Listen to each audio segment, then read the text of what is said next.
Colleagues, good afternoon. How to make RoboPop 60 Diagnostics. The machine must be switched on for diagnostics.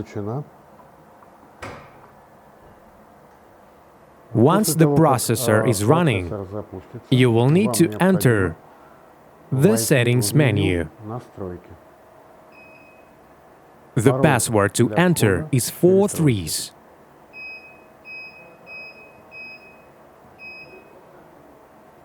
In this menu, you will see the firmware version. In some cases, we need to be informed of this version. Also, here are the diagnostics buttons to check different elements. Turbine button. When the button is pressed, the turbine will start.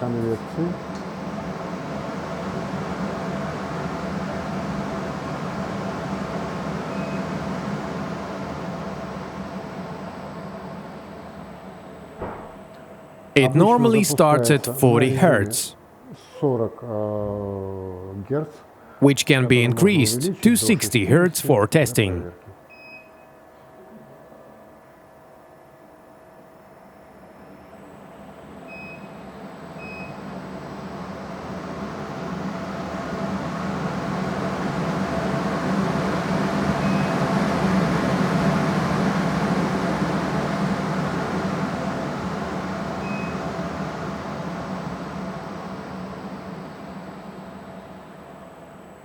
Next, Sifter Motor.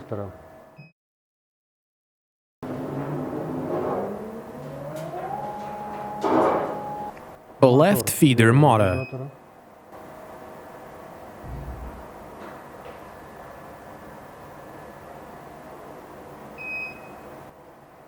A right-hand feeder motor.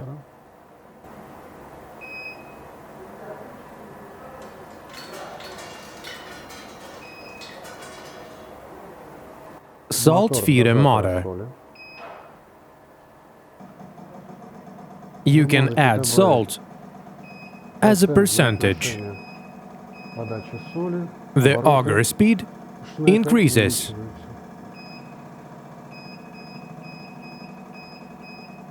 Or decreases.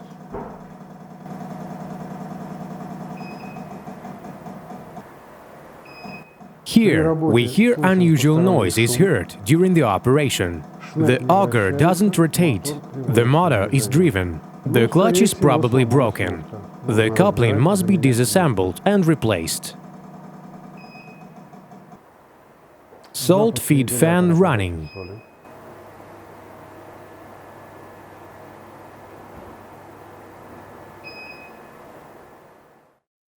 Signal. You will not be able to start the heating system separately. For safety reasons, the turbine must be started first.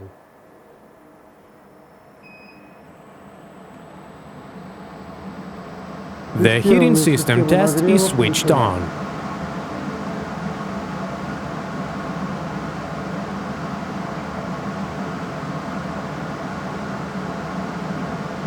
You can see how much the system heats on the temperature indicator board.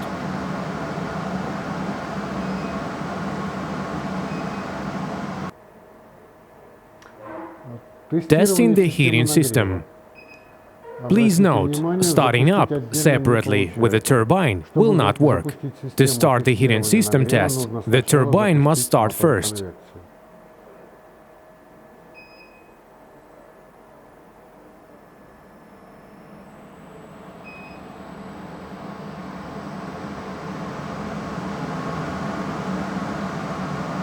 You can observe the heating as the temperature rises.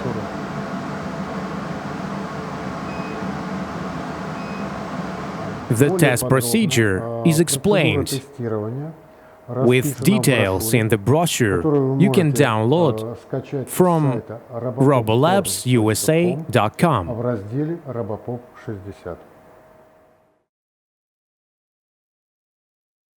Location of the control units in the electrical compartment. Управление в электроотсеке.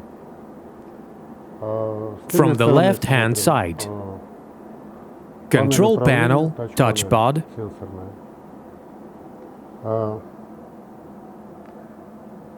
buttons, backside, the switches on the back,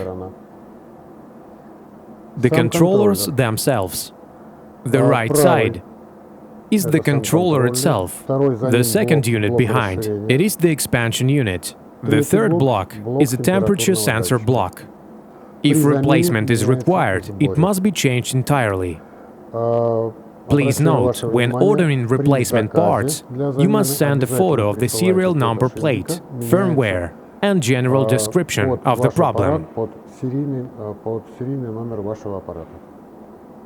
The next item is the transducer, from the optical sensor to the electrical signal, with two low current relays from left to right. Relay K1, control of the KM2 contactor, energizes the frequency converter of the turbine.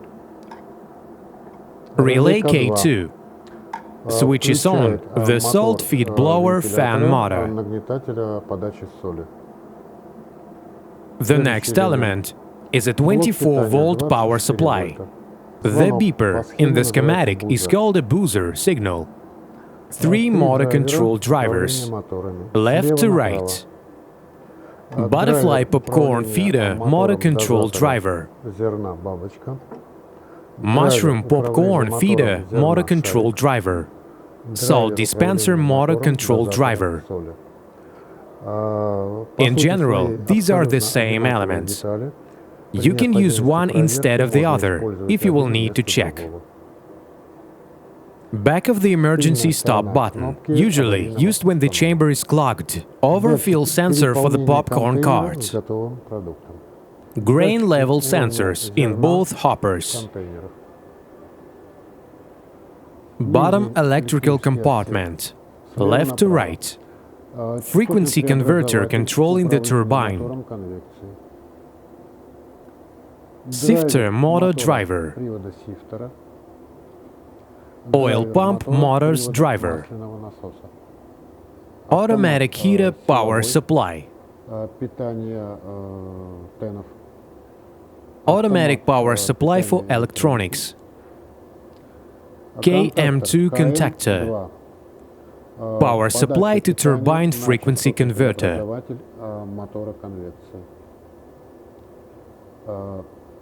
Temperature controller, emergency thermostat. KM2 contactor. Contactor power supply for heating elements. 2 solid-state relays. Control heating elements. Temperature sensor in the chamber. Temperature sensor optical sensor port. Temperature sensor for the emergency thermostat. To replace the chamber temperature sensor or the optical sensor, you need to open the rear left side panel. Temperature sensor itself, its flange. Optical sensor. If the customer complains of an unstable temperature or poor popcorn opening, he must check the heating elements. To check are the heating elements work properly, open the right hatch on the rear part. Remove the thermal insulation to gain access to the heater contacts. There are 4 groups of contacts in this compartment for the 4 heating elements.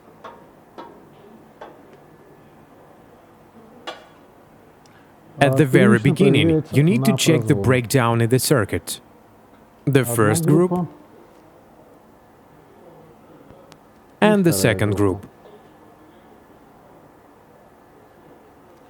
The resistance on the cold heaters must be within 11 ohms. If the resistance is 22 ohms, some heater in the group is defective and must be replaced. Next, you must check: are the contacts clean and free from corrosion and carbon deposits? If you find this, it is necessary to dismantle, clean and repair the contacts. Coat the contacts with conductive copper grease so that corrosion doesn't occur in the future. In the event of an uncontrolled temperature rise in the chamber, the first thing to do is to check the solid-state relay's integrity.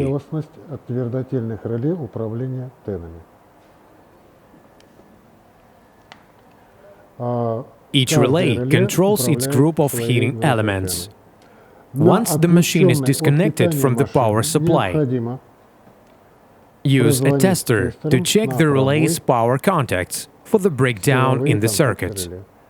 There should be no breakdown. If there is a breakdown and the resistance is within 1 ohm, this means that relay is defective and must be replaced.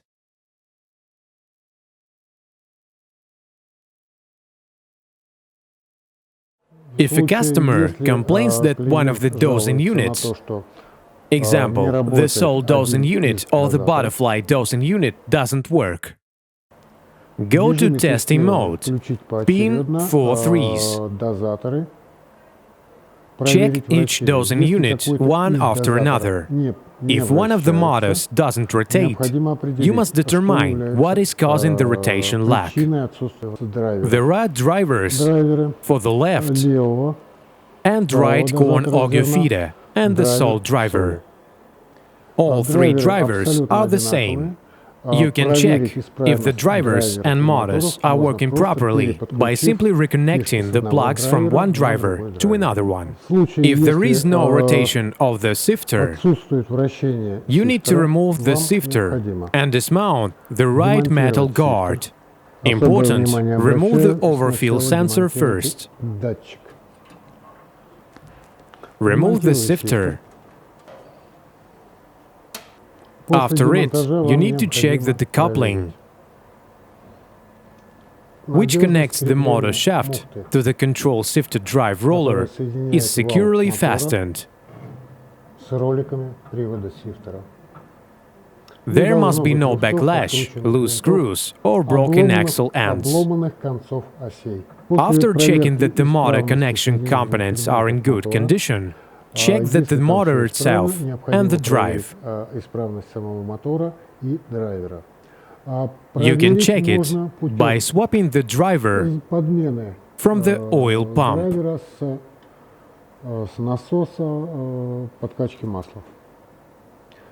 Simply move the plugs to the adjacent driver and check. To replace the light bulb, you need to unscrew the 4 cover bolts inside the chamber.